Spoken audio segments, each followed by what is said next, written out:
Okay okay अदो सिसे को पता सि थाबसे हाइदि पत्तर करी वखन हाइदि सुम करी खल्लगा थागिबनो पत्तर न सुम मसी आइगी वखनदी 1 2 3 1 2 3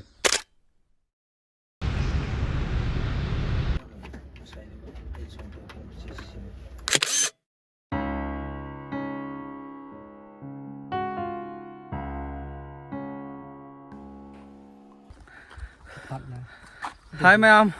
ngasi di ko ako'y gi hayeng tunggi kunbi gi angangsingna kangho na ba mo na reference laujan na ba ko video am khatang thaga charamge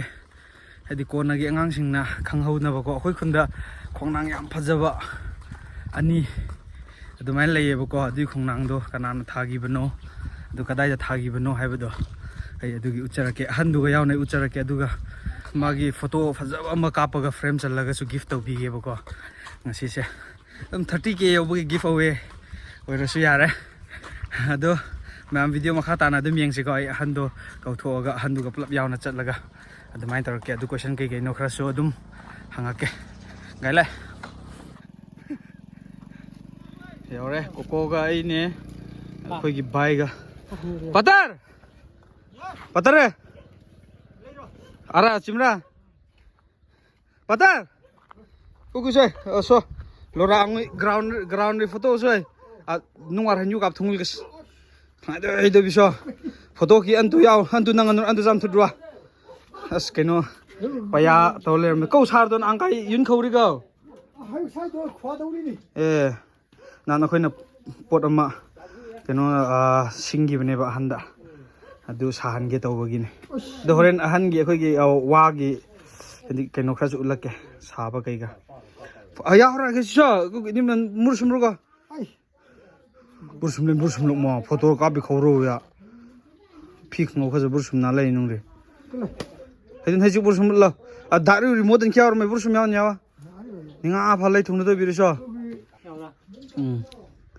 hangi product khra uchara ke ma lotion gi ge keno gi kokye to khoi maring gi kokye to du haphan ge to bune ade eng ko no phole ho do pon ni ko si se ko chen ta lawana sidi patar na sabana te yang kok sidi machan pa han na siga se man sabane ba kutti patan chet pane go chet pane he mo kutti yengone ing ko pam je si print goi do fajadro X ka sa lihi hai acha thang ro si gi mail ending ga do fajadro kamaina ai si muton gi se pam se si ko matharu le di ne li le di ko hoi so mek to photo da de pasan ui ko uye photo da pasan adu aseng bada su pasan ui da ui di ui du photo dan hin seng ba 시제 그거 한덕디 시 그노 도세 후이 스트리트 램도 크리스마스 기 시 합세바 시시 마카도 스마인 벌브 합페드나 스마인 합세바 레드 벌브 오이나 파자보네 kai kan leo 파자보네 도시 마기 파야기 마추 엄주 레이나 크레 레 짱가 브라 자올고 sei len so an so an tap ku tek tu ma jina so ni 마주 product 파자 레이브네 adu ngasi gi uchara roige ahan je ngai raga phat laun cha thu rage mayam khongnang mafam yona ba chatli ipu se koket nan na ma yet han gre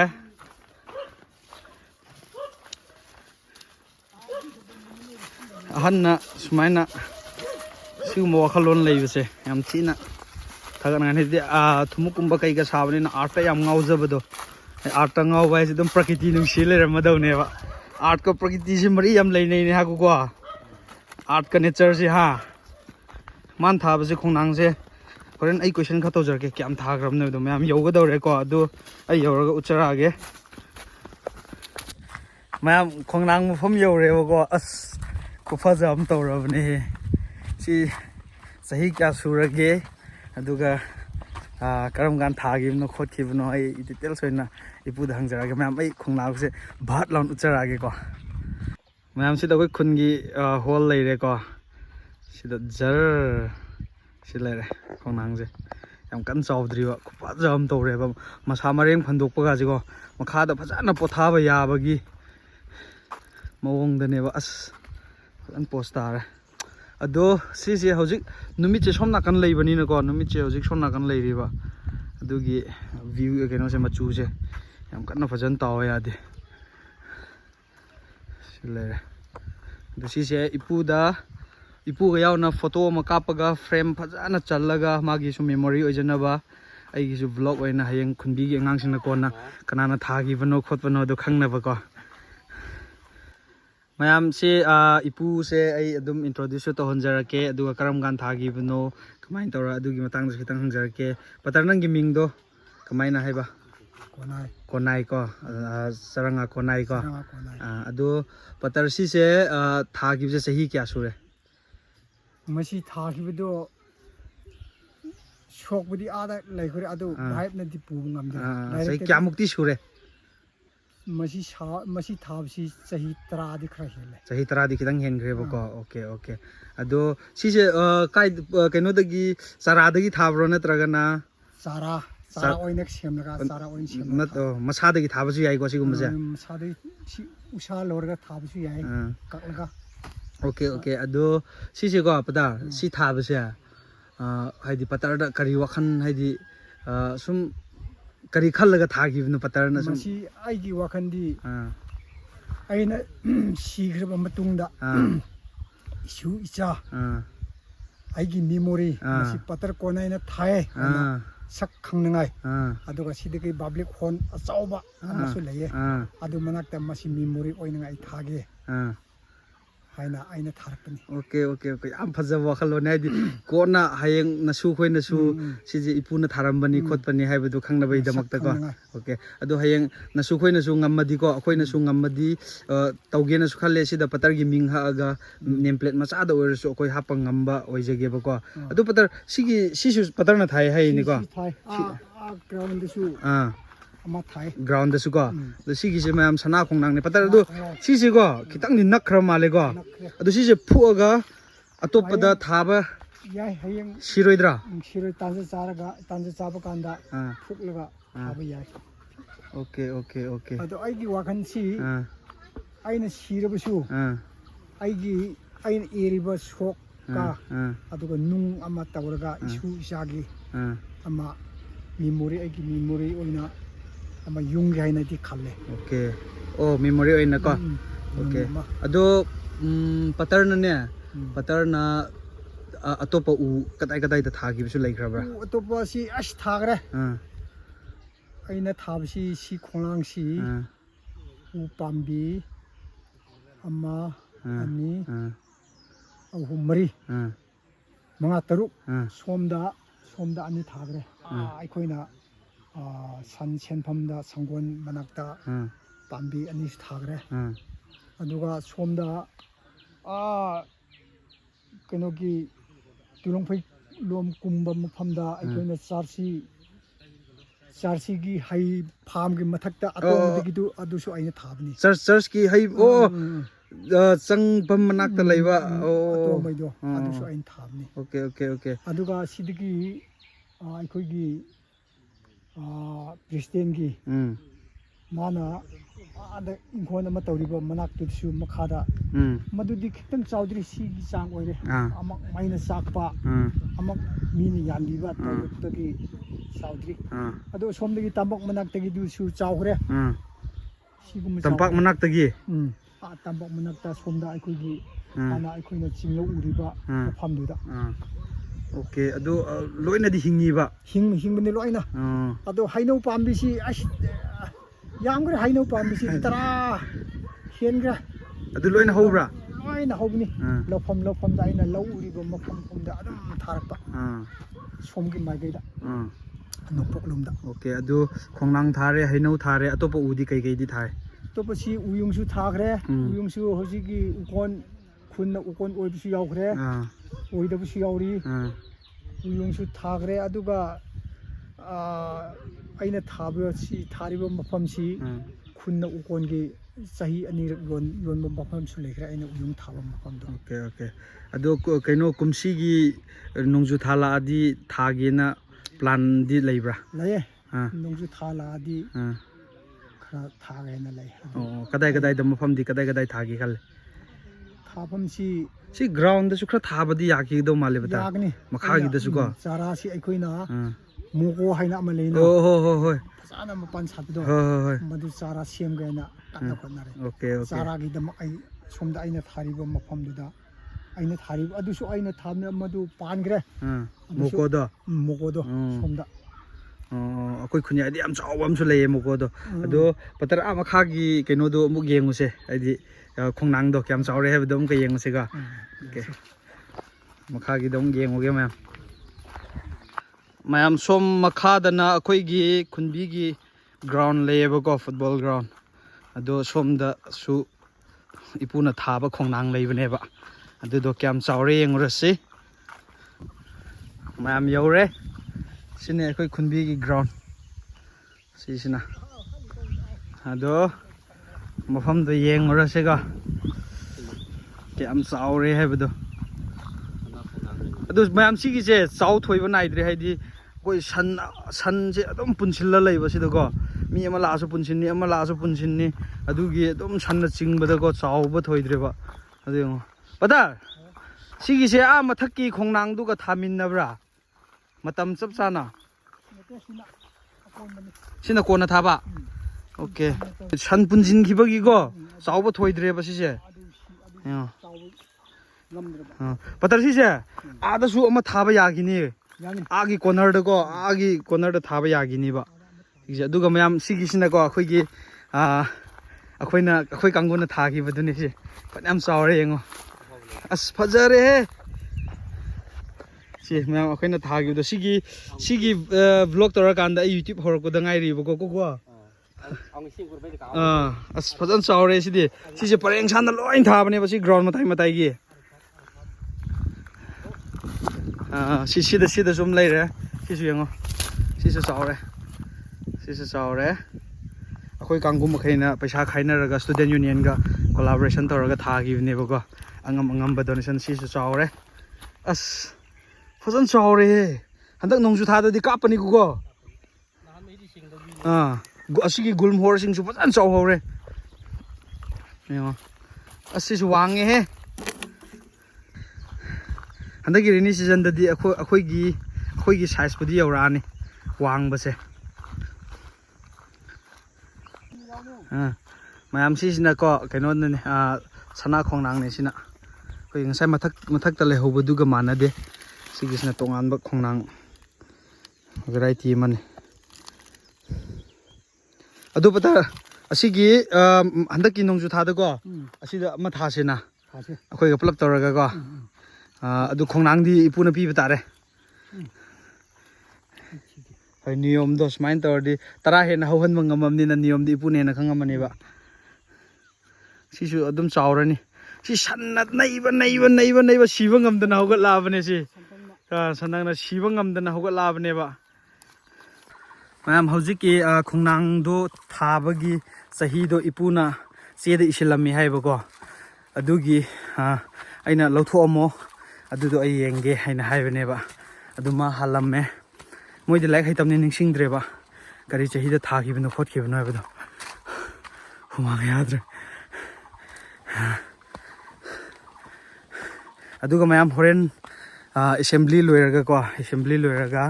ꯍꯣꯔꯦꯟ ꯅꯨꯡꯊꯤꯟꯗ ꯑꯩ ꯏꯄꯨꯒꯤ ꯐꯣꯇꯣꯗꯣ ꯐꯖꯅ frame ꯆꯜꯂꯒ ꯄꯤꯕꯤꯈꯤꯒꯦ ꯍꯥꯏꯗꯤ ꯇꯧꯕ ꯌꯥꯏꯅ ꯑꯩꯈꯣꯏꯁꯨ ꯃꯣꯏꯅ ꯁꯨꯛ ꯋꯥꯅ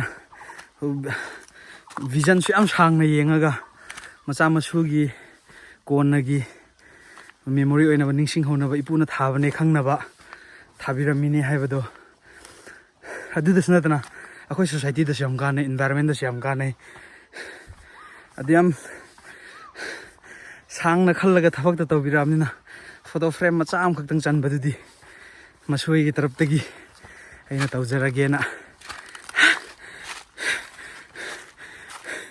ꯍꯨꯃꯥꯡ ꯌꯥꯗ꯭ꯔꯦ ꯃꯨꯝ ꯂꯤꯒꯥꯎ Ang ai khung lang ling này tiết vậy. Mum lại. Ya, puthore. Yeng se. Kari se hi da thagi ban hai bado. Hoi. Auri no. Sidagi thi rồi. Em sorry sa ning danam dong ge ka. Oh. Public hall lai khung lang trung hay rau sana khung lang trung hay cs konai kai 2017 kumai kaling hay rau playground rai khung lang trung hay khi ch konai oh 2021 kum rai kling oh hojiki mayam mathaki khonang achobudo aduna 2017 da thaba aduga makhagi ng sana khonang do aduna 2021 da thaba adu 2021 already 2020 24 25 chahi mari 17 18 19 20 21 22 23 24 25 chahi mapan sure mathaki dudi chalanja chahi mathaki achobudo chahi mapan sure duga makhagi duna chahi mari muk sure okay siam phajana kena tolerme no tolerme isi thawai chakna thagi beini mayam tarai thagi po na teba dugi ma phajana note tawraga phajana thambirame sise horen magi date kai ga hapaga photo da phajana frame challaga ai bibi grage mayam ngasai akoina kapkiba photo do adu kaksing da frame chan basal leba ko adu hojik se akoi kaksing lamkhai yogadore somda kitang khaidokbagi ngatang khambagi nebako adu rene kaksing da yoraga photo frame do karina phajage khot kai do club yeng minero se ko adu mamai yore kaksing da hojik kaksing ge cyber kaka gi da akoi ge student union gi gai torakanda sida dum sem bane bako adu gi sida oina semage na kaka so lai ho wow frame je kasi je aina di ko sis maina keno lei pura plane da sapi leibra ada khalor ge manung da okay nja plane loi da hoi ya yenge kana mana khra keno to ge price de price adum hyped man ne yo ya yenge fiber jina pura plane do pamba zigzag kayo wi do pam do kai do oh ina pro fiber sisi na ko tar su kai dreba sai amaduna kai bagi aduduna price kya adum man hyped man ne mana bhai je gun gi nai hai oh ya okay sisi do into se plane do into se plane loi na am samna ama ani ama khatane am yeng se ko result adum phajabra kamain tawna adum yeng se sawe sidi hais mayam photo frame chanba loiba ngaibo ina kakchingi famous akoigi alu sak adu charaga ngaige sona machi de gilang hap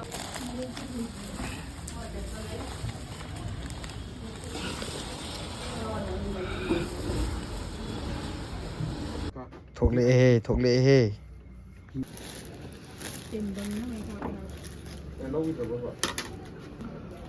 ka pakna napsela dia duine proof lai nangai ne adu thai dura khongnang do man thaba dugi ma thabai date ka keno ibi beine da mai minga Oh, si khet doi ra do. hoi nate magi mangonda gift pi ge tawba khongnang thaba hando khundi asi langol manakta mai channel jeng du na Oh, YouTuber ra. hoi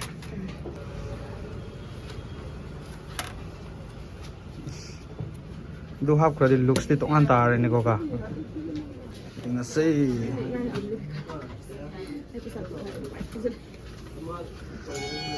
ning ne wah si na le ke no si de fazare ko fazade bro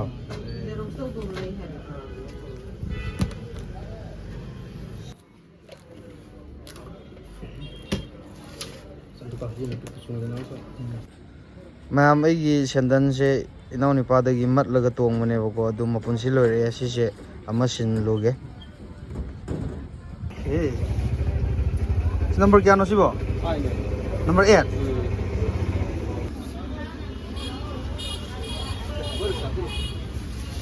kya no sibo ko 100 ya dai ne ya dra bo jik sa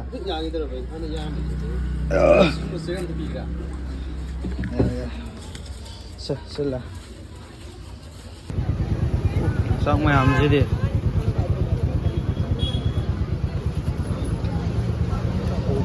ako baby nai na khadu lol gala heru lol gala se de hek ta lo ra se xem lâu kìa xem dạ cái mình coi hầu nè à xí của mình lâu rồi kìa xí này kia gì đấy kìa nó hả xí nào sani yang khai sani kia anh ta được rồi teratai ba ok jadi cái siga khá mix được rồi ok ta khalo sa apit pa yawan binu ko ako siya ito matong tao sa lay doon apit pa yawan ako sa sangning diya matang da hoy mane ngasi na loy ba na tiba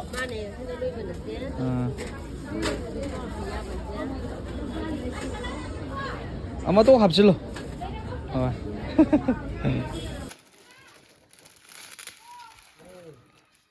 wow yap ligo Sling par mo dam guras. udah kalau nggak benar oh mi jenis aku ya or ya mi Ling par mo dam guras. dali mo Oh, paisa kon samura. ya or hauri au suai ari suai a daure thau suai au kum 2027 nei kai lingkur khunglang saranga konai to nisna ninga isi tugui o sahi muza phale bi phungdilen wa dei khunglang mi mu rosna kam ligao Ngai le. au kor khorwa Oh, si jirang azu khori. Sim dibi nai. we chimbi nai man kisoi yar laga au kaman go gira so ni man table la khoron kisoi au ni hiladol de biso au ni adu bi Oh, wala ti bai pam ni nai la khon. adu hila adu kho yaura Tang khorwa. adu yar yaura no Ah, sang paisa chura. eh yaura ni ko